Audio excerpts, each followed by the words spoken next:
पूर्वक श्री कृष्ण की दिव्य कथा आज सप्तम दिवस कथा में प्रवेश करेंगे। सर्वप्रथम भगवान श्री कृष्ण के श्री चरणों में प्रणाम करते हुए राधा रानी ब्रज रानी श्री राधिका रानी के श्री चरणों में प्रणाम करते हुए ग्राम देवता, स्थान देवता, वास्तु देवता, समस्त देवी देवताओं के श्री चरणों में प्रणाम करते हुए श्री भगवान देवनारायण जी के श्री चरणों में प्रणाम करते हुए श्री देवनारायण प्रांगण में बैठ करके श्री भगवत स्वरूप भगवान भागवत महापुराण के श्री चरणों में प्रणाम करते हुए अपने सदगुरुदेव के श्री चरणों में प्रणाम करते हुए हमारे जो बाहर से पधारे सभी अतिथि महोदय, इस नगर से पधारे हमारे सभी युवा बंधु, बुजुर्ग बंधु, नन्हे मुन्ने बालक, देवी शक्ति स्वरूपा हमारी माताएं बहनें, मंच समीप हमारे समस्त कलाकार बंधु, हमारे आचार्य जी तथा हमारे साउंड वाले भैया, और इस कार्यक्रम को लाइव दर्शन कराने वाले हमारे परसोली से पधारे, इंदौर से पधारे शर्मा जी, प्रेम पूर्वक भगवान की दिव्य चर्चा हम सप्तम दिवस में करते हैं। श्रोता वक्ता सावधान भवेत।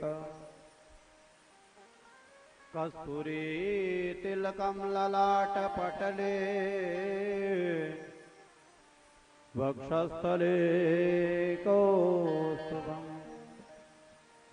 नासाग्रे वरमौक्तिकं करतले वेणुकरे कंकणम् सर्वांगे हरिचंदनं सुललितं कंठे च मुक्तावली गोपस्त्री परिवेष्टितो विजयते श्री गोपाल चूड़ामणि।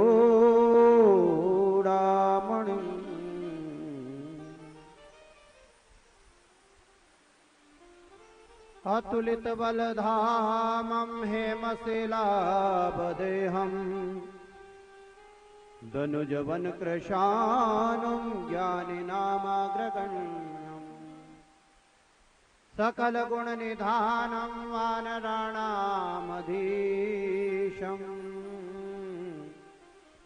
रघुपति प्रिय भगतं वातजातं नमामि। रामाय रामभद्राय रामचंद्राय वेदसे रघुनाथ नाथाय सीतायां पतये नमः। रघुकुल भूषण दुःखहरण दीनबंधु भगवान इस दास की विनती सुनो, सुन लो दया निधान। बोले राजा रामचंद्र भगवान की जय। श्री कृष्ण चंद्र भगवान की जय हो। कल हमने भगवान की दिव्य चर्चा करी था। छठे दिन में कथा सत्संग में आनंद लिया, प्रेम से भगवान की चर्चा करी महाराज। कन्हैया का विवाह हुआ रुक्मिणी मैया के साथ। भीष्मक जी बड़े प्रसन्न, आनंद पूर्वक धूमधाम से भगवान कन्हैया का विवाह हमने इस देवनारायण प्रांगण में सबने मिलकर के बड़े धूमधाम से कन्हैया के विवाह उत्सव हमने मनाया। आनंद हमने लिया, प्रेम से आनंद प्राप्ति करी। और संत कहते हैं आनंद कहां जाता है? जहां हमारे हृदय में भक्ति हो, जहां हमारे हृदय में प्रेम हो और जहां हृदय में परमात्मा के प्रति भाव हो, महाराज आनंद ऑटोमेटिक वहां चला जाता है। बोले बाल कृष्ण लाल की जय। कहा जाता है रुक्मणी मैया का विवाह मेरे कन्हैया से धूमधाम से हुआ। सुखदेव जी कहते परीक्षित कन्हैया के और भी विवाह हुए हैं। अब परीक्षित जी के मन में श्रद्धा उत्पन्न हुई, महाराज और कितने विवाह हुए? कहते हैं कन्हैया का विवाह भालू की बेटी से हुआ। ओहो, परीक्षित जी चौंक उठे, भालू की बेटी से कन्हैया का विवाह? प्रभु इसका थोड़ा विस्तार बताइए। कहते हैं सतराज नाम के राजा, वह राजा एक बार सूर्य की आराधना करता है और सूर्य नारायण की ऐसी तपस्या करे कि सूर्य स्वयं प्रकट होकर उसको आशीर्वाद दिया और मणि दे दी साहब, समयंतक मणि। उस मणि का नियम था साहब 60 बार सोना नित्य प्रतिदिन देती थी। एक दिन अहंकार आ गया, जब व्यक्ति के पास थोड़ा रुपया पैसा हो जाता है नहीं तो अहंकार आ जाता है, जब मान प्रतिष्ठा हो जाती तो अहंकार आ जाता है, जब सुंदर भगवान रूप दे देते तो रूप का अहंकार आ जाता है। जो दिया मेरे कन्हैया ने दिया, ऐसी भावना यदि रखेंगे तो अहंकार नहीं आएगा। क्योंकि अहंकार करने की बात ही नहीं है साहब, जो भी दिया उसने तो दिया उसकी मर्जी से। उस परमात्मा ने अच्छे घर में जन्म दे दिया, अपने हाथ में था जन्म, उसकी मर्जी से हम आए। अच्छा रूप दे दिया, उस परमात्मा की कृपा रही। अच्छे माता पिता के गर्भ में गए तो महाराज अच्छे रूप बन गए। कहते समयंतक मणि पा करके उसे इतना अहंकार आया, सतराजीत जाकर के भगवान कृष्ण की सभा द्वारिका में जो थी वहां जाकर के जैसे पहुंचा, महाराज मणि के प्रताप से उसने धारण कर रखी थी, प्रकाशमान हो गए, प्रकाश पुंज जैसे सूर्य नारायण स्वयं प्रकट हो गए। ऐसी स्थिति देख करके कन्हैया चकित रह गए। कन्हैया ने कहा आहा कितनी अच्छी बात, ये मणि कहां से लाए? उसने कहा मैंने सूर्य की आराधना की। तब आज भी होता है, यदि कोई गलत काम हो जाए नहीं तो सब कहेंगे हाँ मैंने नहीं करियो, मैंने नहीं करियो, मैंने नहीं करियो।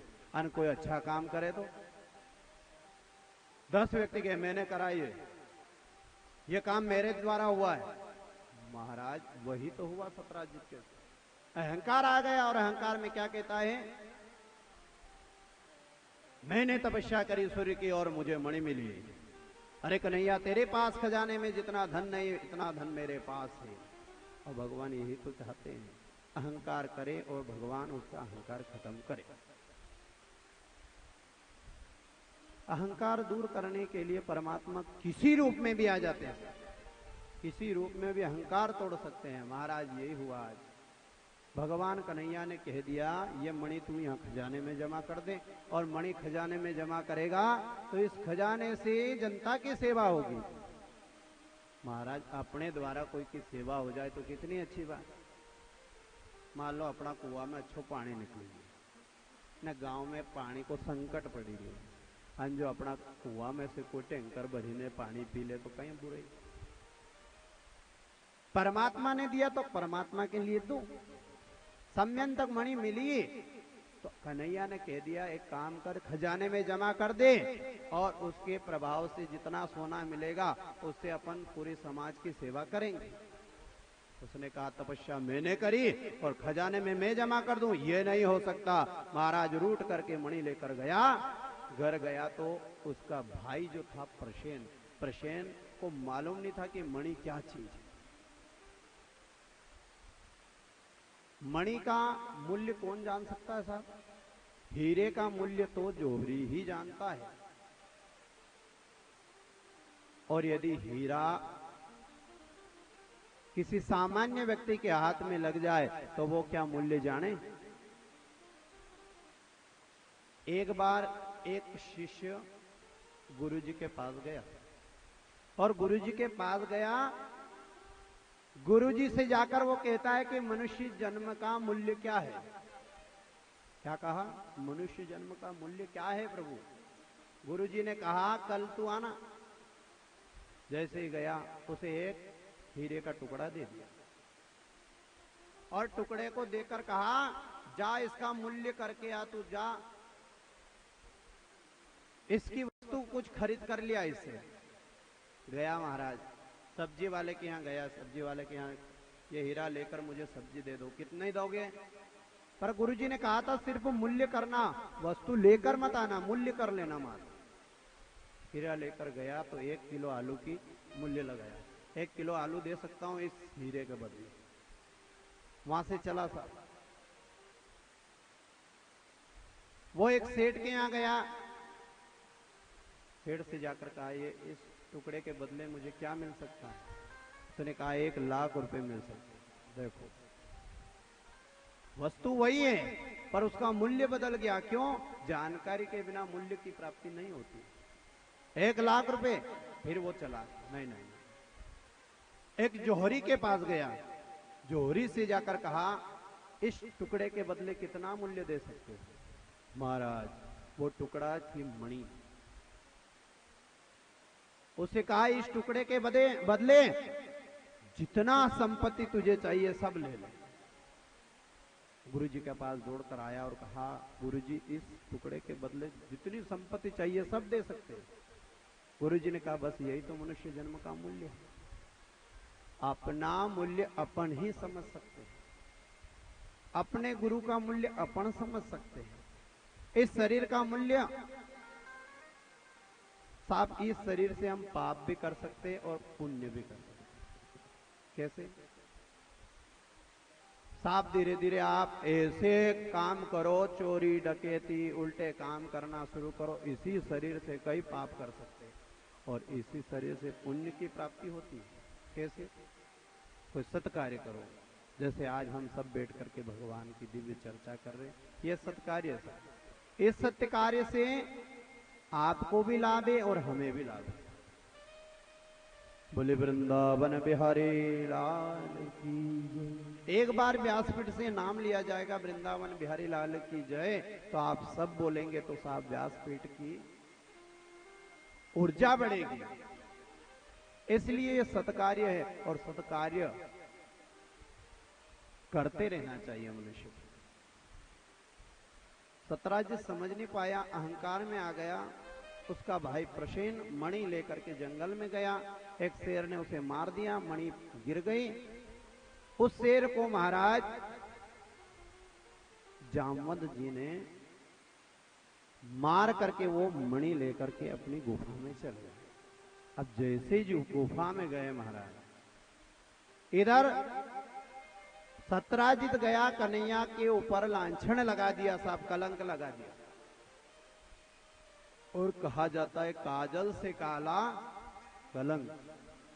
यदि किसी प्रकार का कलंक लग जाए नहीं महाराज, तो वो काजल से भी काला रहता है। जहां जाओ अपने मन में एक ही भावना आती है, ये कलंक कैसे लग गया। और वो भी बिना काम का कलंक लगे तो फिर आपने दोष नहीं करा हो और कलंक लगाए कोई, तो फिर तो मन में लगे नहीं। मान लो चोरी करी नहीं ने, कोई ने जबरदस्ती जाइने थाना में रिपोर्ट कर दी कि साहब फलाना आदमी ने चोरी करी, ने आपने चोरी नहीं करी, तो कलंक लगा और वो भी बिना काम का, तो क्या होगा? मन में बहुत लगेगी, दिल में लगेगी। आज कन्हैया को लगी, क्योंकि कन्हैया ने चोरी नहीं करी थी। कन्हैया ने संकल्प लिया, इसका मैं निर्णय लेकर आऊंगा, क्योंकि कलंक को मैं अपने माथे पर लेकर नहीं घूम सकता। कन्हैया जैसे गए महाराज, आज जैसे ही पहुंचे, देखा शेर मरा पड़ा है, पास में भालू के चरण बने हुए हैं। भालू के चरण देखते देखते देखते देखते महाराज कन्हैया गुफा में पहुंच गए। वहां पर किसको देखा? जामवती को खेलते देखा। अब जब जैसे ही खेलते देखा महाराज, जामवती को खेलते देखा, मणि से जामवती से कहा, ये मणि मुझे दे दे। उसने कहा, ये मेरे पिताजी लेकर आए हैं। इतने में आ गए जामवंत जी। जामवंत जी महाराज ने कहा, ये मणि तुझे कैसे दे दूं, मैंने शेर से लड़ करके लाया हूं आज महाराज। कहने लगे जामवंत जी, एक स्थिति में आज सारी स्थिति कन्हैया ने बता दी, मुझे कलंक लग गया, ऐसा ऐसा सारी बातें बता दी। उनने कहा एक स्थिति में दे सकते हैं मणि, मेरे साथ युद्ध करो। महाराज ये जामवंत जी वही जामवंत जी है जो रामायण में राम जी के सहयोगी थे। राम जी से एक बार मांगा, प्रभु इतनी कृपा करो हमारे साथ युद्ध करो। भगवान ने कहा सेवक और स्वामी के बीच युद्ध नहीं होता, पर तुम्हारी ये कामना द्वापर में पूर्ण करेंगे। आज वही जामवंत जी कन्हैया के सामने है और कह रहे हैं मेरे साथ युद्ध करो। कन्हैया और जामवंत जी ने युद्ध प्रारंभ किया। इतना युद्ध हुआ कि जामवंत जी की नस नस ढीली हो गई। अंत तो गतवा हाथ जोड़ ले कहने लगे आप तो मेरे राम जी हैं, क्योंकि राम के अलावा मुझे युद्ध में परास्त करने वाला कोई नहीं विश्व में। समझ गए महाराज। आज जामवंत जी ने कहा आप मुझे राम के दर्शन, राम रूप में दर्शन दे। तुरंत धनुष बाण लेकर कन्हैया ने राम बन करके दर्शन दिए। अंत तो गतवा जामवंत जी ने चरण पकड़ लिए और कहा प्रभु मेरे लिए सेवा। उनने कहा ये मणि दे दो। महाराज आज क्या हुआ, जामवंत जी वचन में फंस गए। उनने कहा ये मणि तो मैंने मेरी बेटी को दे दी और बेटी को दे दी महाराज। अब बेटी को दी हुई चीजें वापस तो ले नहीं सकते, दान की हुई वस्तु वापस नहीं होती। अपन ने कुछ दान कर दिया, संकल्प पढ़ दिया और फिर वापस उस दान को वापस ले ले, ये शास्त्रीय विधान नहीं है। उससे फिर अपने को नरक में जाना ही है। दान मन से आत्मा से होता है और एक बार दान हो गया उसको वापस अपने घर में लाना नहीं चाहिए। महाराज आज क्या कहते हैं, मैंने मेरी बेटी को दान कर दी और दान की वस्तु अब मैं नहीं ले सकता। एक उपाय सूझा जामवंत जी को, एक काम कर सकते हो, मेरी बेटी तो जामवती है, काली है, पर यदि आप स्वीकार करो उसका पूरा शरीर जामवती का कैसा था, जामवंत जी जैसा, कि एक स्थिति में इस कन्या से तुम विवाह कर लो तो कन्यादान में ये आपको दे दे। कन्हैया ने कहा ठीक। महाराज विवाह कर लिया, एक ही लग्न एक मुहूर्त में विवाह करके आज कन्हैया जैसे द्वारिका में पहुंचे, घूंघट लगा लिया तो महाराज जामवती। क्यों? क्योंकि जामवती को मालूम था कि अपना चेहरा देख करके ये रानियां हंसेगी, इसलिए इतना घूंघट लगा लिया। इतना घूंघट लगा करके महाराज बार बार भगवती रुक्मणी जी बार बार कहती है तेरा घूंघट उठा ले, मैं आरती करना चाहती हूँ। महाराज घूंघट नहीं उठा। क्यों? क्योंकि जामवती जामवत जी जैसी थी। अब घूंघट उठाए तो अंदर से कैसी दिख जाए, इसलिए उन्हें बार बार कहने पर भी घूंघट नहीं। उनने कहा मैं श्राप दे दूंगी, फिर भी घूंघट नहीं उठा। अंत तो गतवा रुक्मणी जी ने जल लिया और श्राप दिया कि जा तू मेरी जैसी हो जाए। महाराज रुक्मणी जी तो सर्वांग सुंदर, जामवती को वो श्राप आशीर्वाद बन गया। महाराज सुंदर स्वरूप बन गया, जैसी रुक्मणी वैसी जामवती हो गई। बोले बाल कृष्ण लाल की जय। कहते जामवती का आदर सत्कार किया, प्रेम से घर में एक महल दिया और आनंद से रहने लगी। इधर सतराजित को मणि दी। अब सतराजित साहब दुखी हो गया, दुखी होकर चरणों में गिर गया और सत्यभामा का विवाह मेरे कन्हैया से हो गया। बोले बाल कृष्ण लाल की जय। मेरे कन्हैया के 3 विवाह हो गए। एक कालिंदी नाम की कन्या कन्हैया का ध्यान कर रही थी और ध्यान में एक ही भावना कि बस शादी हो जाए, शादी हो जाए तो कन्हैया से हो जाए। आज कन्हैया का 4था विवाह हो गया कालिंदी के साथ।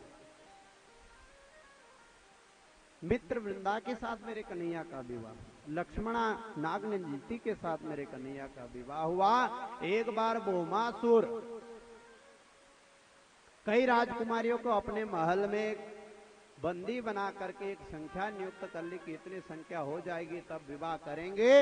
एक दिन सत्यभामा और कन्हैया दोनों घूमते घूमते गए, भौमासुर का अत्याचार देख करके महाराज सत्यभामा से सहा नहीं गया और कह दिया सत्यभामा पृथ्वी स्वरूपा है और भूमासुर पृथ्वी का पुत्र है, इसलिए सत्यभामा ने कहा इस आतताई को नष्ट कर दो। इतने में महाराज कन्हैया ने सुदर्शन निकाला और उसकी गर्दन काट दी। बोले बाल कृष्ण लाल की जय।